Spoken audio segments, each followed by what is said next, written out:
Media, as a reminder, let's please wait for the microphones. They're on each side of you here. Open up for questions for Justin. Come down here in the front row. Hey, Justin, happy playoffs. Happy playoffs. Hey, is there any extra juice you feel, because it's the Padres, it could be anybody else, is there any extra little SoCal you have for this series since it's the Padres?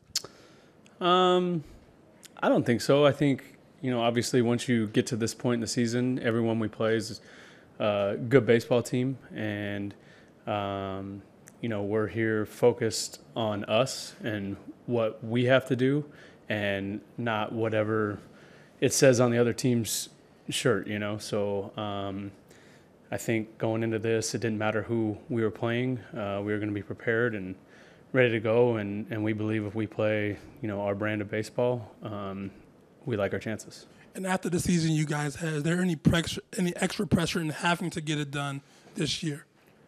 No, I think pressure is probably not a good way to look at it. It's an opportunity. It's an opportunity to accomplish something that we've been working towards since day one of spring training. I think, on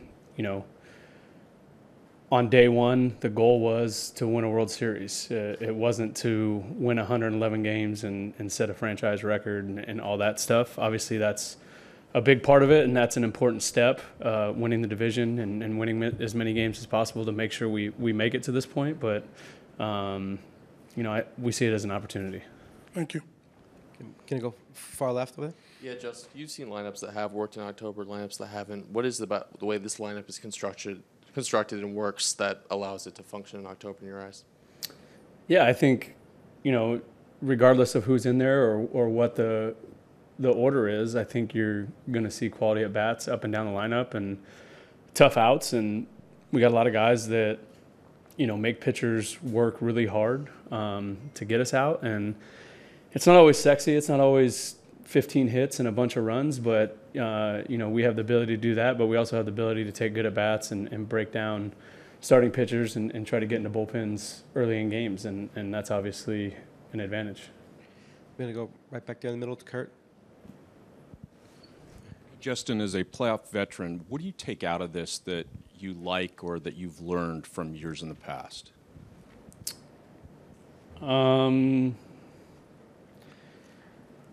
Yeah, I think it's just another opportunity to go accomplish what we set out to do back in February. I think this is why, we've showed up all year. This is why we put in all the work to get to this moment, this opportunity, and, we're ready for it.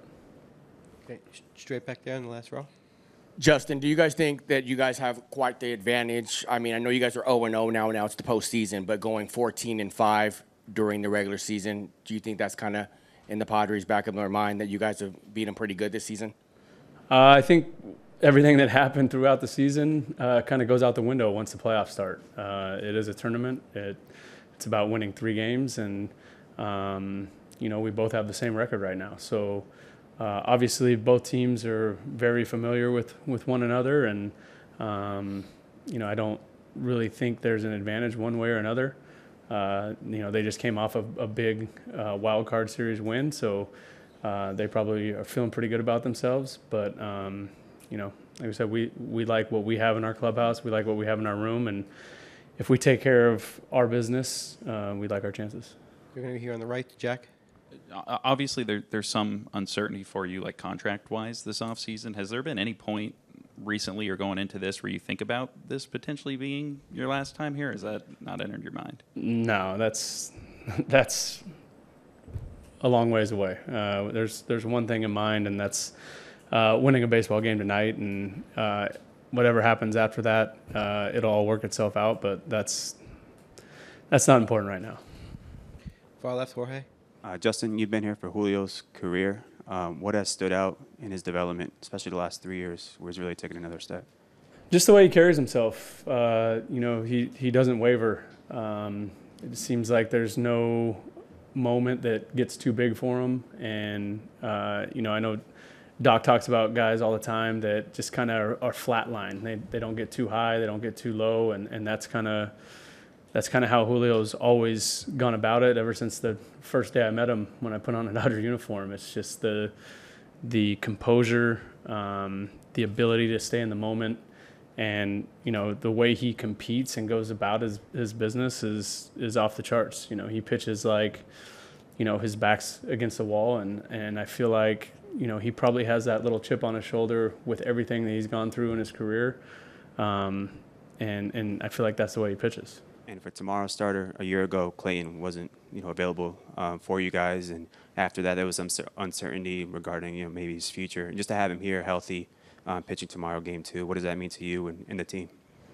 Yeah, there's nothing better than having a healthy Clayton Kershaw taking the ball for you, and he's one of the best I've ever seen, I've ever played with, and I don't like to talk about tomorrow because we got stuff to worry about today, but when tomorrow comes, we're going to be excited to have him taking the ball for us. Go down here to Maria. JT, from season to season, rosters change, but there's something about this tight-knit group in that locker room. What is it that just works no matter who comes in, it seems like?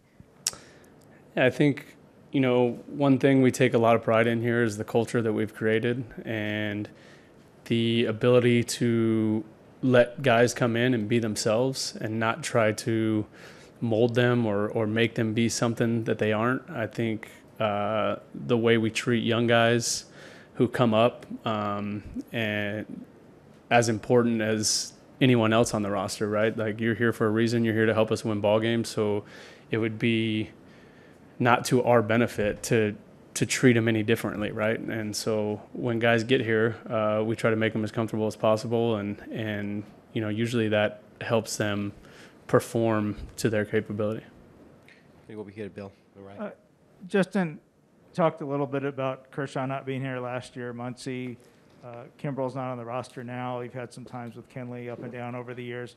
What does it say about this group that there is no, oh my God, we lost one guy, we're still going to be able to perform? And what does it say about the front office that there's always somebody else, even if it's somebody we haven't heard of, that succeeds?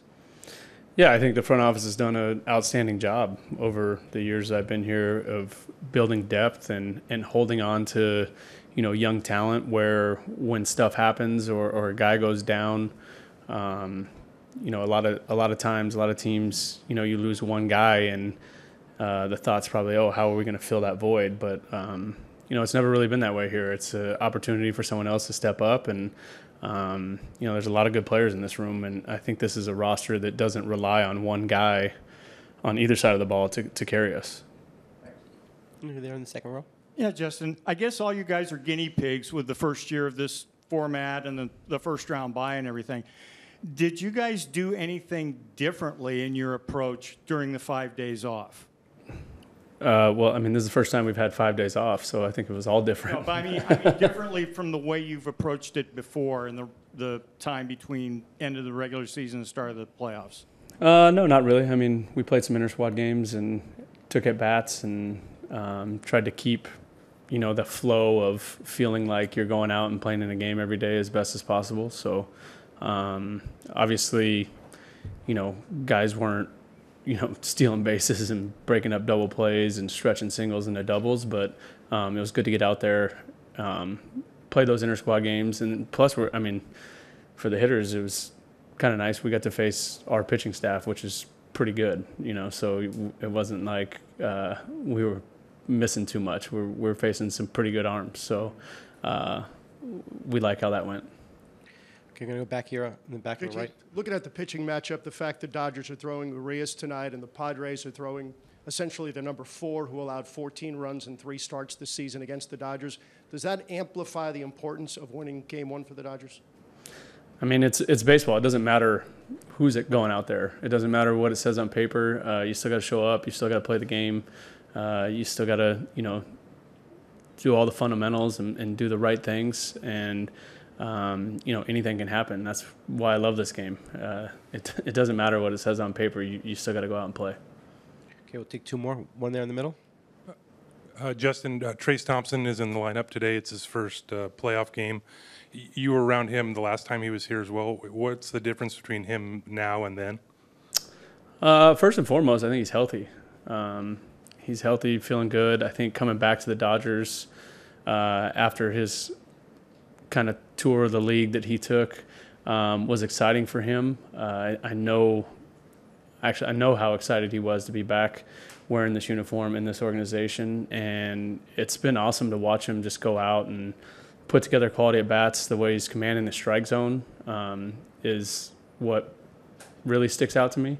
Obviously, he's doing damage, driving in runs, hitting home runs, but the command of the strike zone is probably the biggest step that I've seen in this kind of go around from the last one. He stays in the zone, and he's another guy that just puts together good at bats and takes his walks when he needs to, and makes guys really grind to get him out.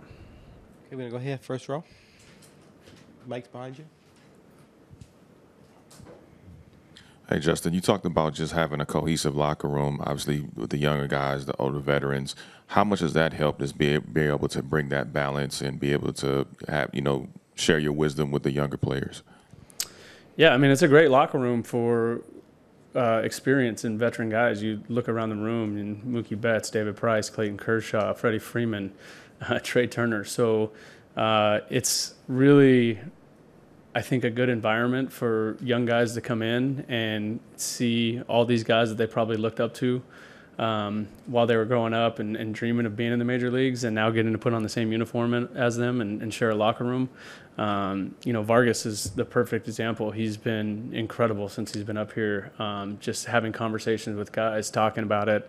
And I was talking to him the other day, and he's like, man, this is completely different than what I imagined like the major leagues were. He's like, I've never been a part of a team that is a team, right? Like, I've never been a part of that. And he's like, it's just been awesome every day coming in and getting a chance. I mean, you get to talk to some pretty good hitters, right? Mookie Betts, Freddie Freeman, Trey Turner, Will Smith. I think you go up and down the lineup, Max Muncy.